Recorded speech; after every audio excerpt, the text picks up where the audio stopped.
As we've been telling you this week, the DNC took over Chicago and the internet, and let's just say it wasn't without drama. And no, we don't mean drama with the candidates. It was vice presidential nominee Tim Walz's son that went viral online. Tessa Bennett joins us with more on this. Tessa, tell us how this story all unfolded.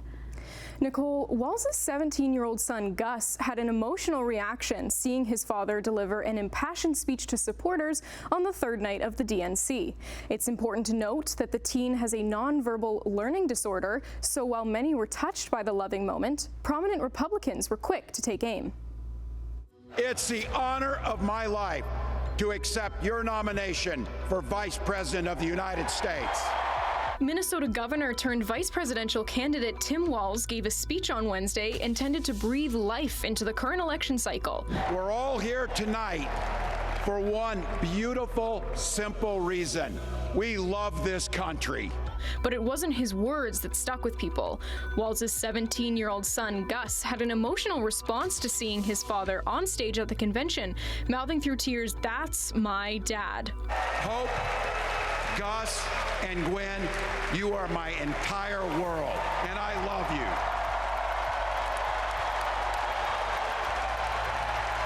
This heartfelt moment was talked about widely on social media following the speech, and while some were touched, both Hope and Gus Walz tearing up seeing their dad up there. Oh, that moment. Others posted harsh responses. Conservative commentator Coulter was one of the first to cast a stone, saying in a now deleted tweet, "Talk about weird." People were then swift to criticize Coulter, calling her a, quote, irredeemable monster, and saying she represents the worst of America. I'm telling you right now, if anybody says anything mean about Gus, I'm not gonna be nice anymore. Coulter wasn't the only public figure to post a negative statement about Gus. Republican Mike Crispy also posted and deleted a comment calling Gus stupid. But this one remained up this afternoon. A video of Trump's youngest son, Barron, Crispy comparing the teens, writing, "This is how you receive public praise from your father. Tim Walz's children are nobodies going nowhere." While Coulter ultimately took her post down, she said it's Democrats who go around calling everyone weird. Walz and his wife have previously talked about the fact that their son was diagnosed with a nonverbal learning disability, also known as NVLD, along with ADHD and an anxiety disorder. There can be difficulties understanding nonverbal cues. There can be trouble with reciprocal conversation, with understanding that you're talking with somebody and not talking at them. According to the NVLD Project, a nonprofit dedicated to raising awareness about the diagnosis, people with this disability often have trouble with social skills and spatial concepts.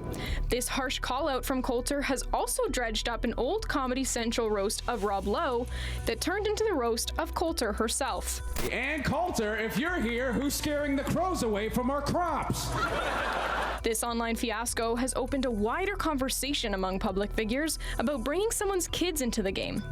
Former Republican and commentator Anna Navarro is standing by the Walz family, saying, quote, "Of course Republicans and Trumpers on social media taking shots at Gus Walz," adding that you have to be a special kind of heartless mutant to attack a 17-year-old.